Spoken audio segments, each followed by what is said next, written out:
Today we're going to talk a little bit about balancing the bow. When most people begin to play the bow, they think of it as holding the bow or in some cases maybe gripping the bow. And while this may be an understandable confusion for many beginners, I think it's important to really make a clarification right from the start, because learning to balance the bow will eventually make it as easy as possible and as natural as possible to play the instrument. So here I have a bow with blue hair. When I begin to learn how to balance the bow, first I take the bow in the middle, like so that my right hand is completely free. And then I simply bring up the hand like so. You can continue to keep the rest of the arm quite relaxed and just dangly. And then I just bring the hand over the bow as such. Then at this point, I basically keep the fingers exactly as they would be if I were not playing the bow. I cannot emphasize this enough.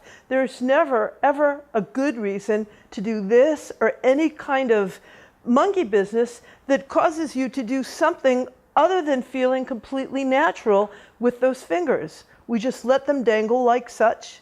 And then we put the thumb underneath. For the very beginner, I recommend putting the thumb all the way under the bow as such on this metal piece. As you advance, you will learn to put the thumb where this curvy part is on the frog.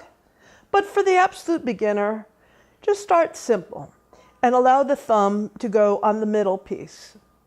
Now, going back to the topic of balance. When you have balance, you're always adjusting, and there's a fulcrum, there's a point in the center where you balance from, yes? In the case of the bow hand, that fulcrum is created between the thumb and the middle finger or the middle two fingers. It varies slightly with each person. But here you can see I've created this circle and it's like a fulcrum, and from there I'm able to balance the bow at every part of the bow. So as I bring my hand up again and allow the fingers to simply dangle over that bow, then I bring the thumb under the metal piece, and the last component is putting the pinky on top of the bow. Notice that the other fingers are resting alongside the bow. In fact, my third finger is roughly around the same place as the eye of the bow. We call this the eye of the bow. Some bows will use mother of pearl. So the fingers are just dangling wrapped around the bow, and then you allow the pinky to simply rest atop the bow as such. Again, putting the thumb underneath. There you have your bow hold. That's step one. Step two in learning how to balance the bow is to simply play with the bow. When I say play, I refer to it in the same spirit as a child discovering something with joy.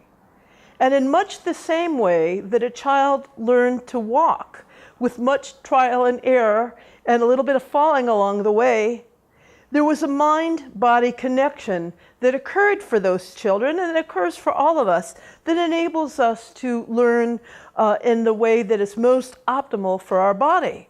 So in this case, I'm simply creating sort of a windshield wiper effect by simply gently pressing on my pinky, and notice how the bow goes up and down and it's balancing from the index finger to the pinky.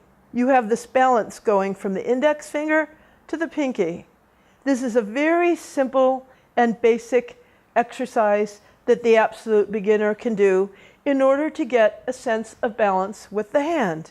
Again, notice that the fingers stay completely at ease. At no point in this exercise do I do anything that causes me discomfort or any kind of excess tension. One thing that a beginner may also choose to do is to put the pinky, rest the pinky as you would the other fingers. Now, while this is not the way you will eventually want to play, for many players, developing this muscle right along the side of the hand takes a little bit of time, a little bit of coordination. Notice how when my pinky is pressing down on that bow, that muscle on the side of the bow is doing its part. So over time, as the pinky becomes stronger, then eventually you can bring it back up to where it needs to be, which is resting atop the bow.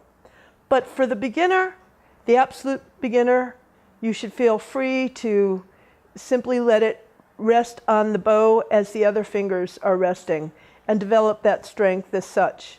Then you can begin to develop a tactile sense with the bow. Developing a tactile sense enables you basically to develop sensitivity to the bow.